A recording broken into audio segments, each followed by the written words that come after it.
and they get squared away as a community. We've had for a couple of years now our Operation Sleeping Giant, which was focused on the veterans, getting them squared away. Saying, look, focus on 4 key points, 4 key planks of effort. First, preparedness. Commo, medical, food storage, fuel supply. If you don't have commo, what do you got? Not much. In a veterans hall, when I go talk to them, I say, look guys, how many guys here are commo experts? You get a couple guys raise their hands. How many here are commo? Commo? Anybody else? No? Okay. All right, and I tell them, hey, does your commo guy have the radios and batteries and antennas and portable units that he needs? Base station, vehicle, handheld. You guys have your commo squared away? If not, why not? How are you going to be the sheriff's prosecutor, the county militia, or whatever, if you don't have your commo squared away? Did I say something about medical? How many guys here are medics? How many guys here are medics? Medics? Any medics here? You guys need medics. Usually there's at least 1 or 2 hands go up and say, yeah, they're a medic. And then I say, well, look, well, you know, your medics have the things they need, the supplies they need to patch holes in you. If they don't, why not? Get them supplied. And so most veterans halls, they have experts in every different major area, but are they supplied? Are they training up? Are they cross-trained? Most guys have plenty of guns. Like, look right here. Lots of guns, right? No medics? No one trained in trauma medicine? Battlefield trauma? You got efficiency. Commo and medical, 2 critical areas. If you're going to be using guns, people are going to get shot if you get combat. You're going to need to be able to patch holes in them, and you've got to be able to communicate. Move, shoot, communicate, right? Food storage, another one. You know, we just saw this last snowstorm in Rhode Island. Power went out. Gas was sold out. A lot of local gas stations. How fast do you think the stores will be cleaned out if it goes for 3 or 4 more days? Not very fast at all. Or very fast, not never long at all. We see this all the time with hurricanes and ice storms and everything else. Just mundane things, let alone an economic collapse, let alone a war or an EMP strike against the United States by our enemies, which is a very serious vulnerability. You guys know what an EMP strike is, right? But what happened if you had an EMP strike over the United States, or several of them, that knocked out most of the electronics? Be a serious disruption in the flow of food, for one thing, and fuel and everything else.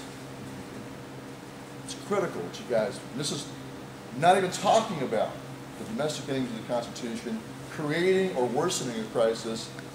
What would be the greatest weapon they could use against you? Food. What did Stalin do to his political, well, and with food too? You can have all the guns you want. You go a month without food, are you going to be able to fight very effectively? No.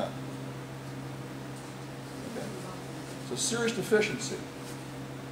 Yes, you need guns, you need ammo, but you need food, and you need commo, and you need fuel, and you need medical. You need these things. This is what any military unit has. The guys in the Army, even the guys tipped with the spear like special warfare guys, don't just run on ammunition, right?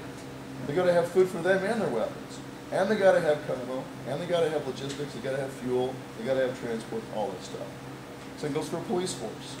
Same goes for militia. Or mutual aid association, neighborhood watch, whatever you might want to call yourselves.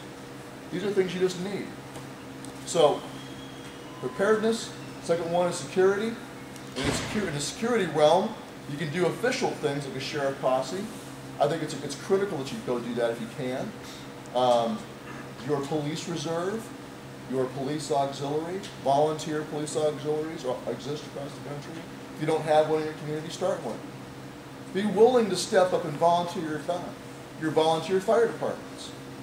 Over half of the firefighters in the United States are volunteer. Over half.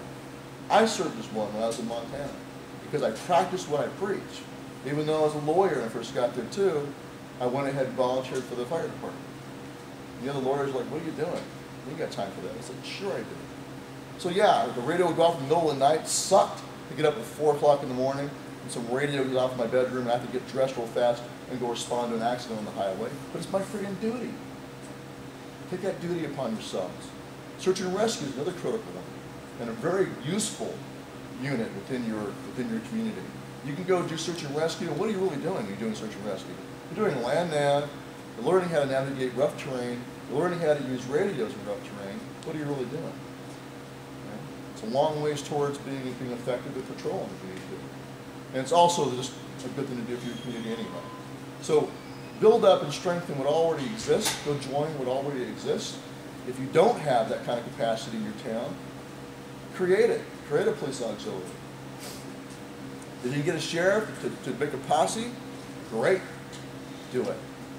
While you're trying to do all these public things and strengthen what's already there in the official section, you can also have your unofficial private association, like your neighborhood watches.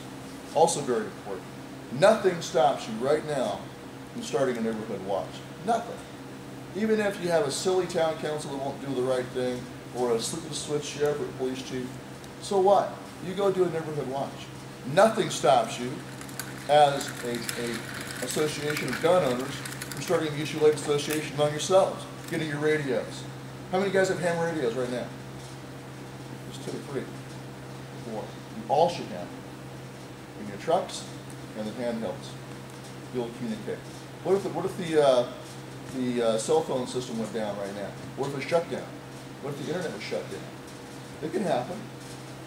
And we saw this recently in foreign countries when they had internal turmoil and resistance from the people. What's the first thing they want to do? Shut down the internet, shut down free communications. So, but nothing stops you from doing that right now. As a veterans hall, how many guys here belong to the VFW, American Legion, or Marine Corps League? How many guys are veterans? Raise your hands. Right. If you're a veteran, you should belong to whatever associations you can. And when you get in there, don't just sit on a bar stool and have beers with your buddies and tell war stories. Get squared away as a veterans hall. In Kalispell, Montana, where I live, 500 veterans in the VFW. 500 men. That's right there as a pool for a massive posse and even a decent sized militia for the town. Use it. You don't need government permission. You go to your veterans hall and talk to your brother vets and get them starting to square away as a hall. They already got a building, they got leadership, they got money, but what are they doing with it? Toys for Tots is great, but why not have food for tots, and commo for tots, and medical for tots, and for the rest of the community? You veterans are a pool of leadership and training and experience to lead your communities in times of rough times. But you have to be squared away yourselves first, so you take care of yourself and your family, so that you have the ability to go help somebody else. If you are not squared away, then you're abdicating your responsibilities. You have a duty, under your oath, to do what you can right now, defend the Constitution, full spectrum. Get prepared.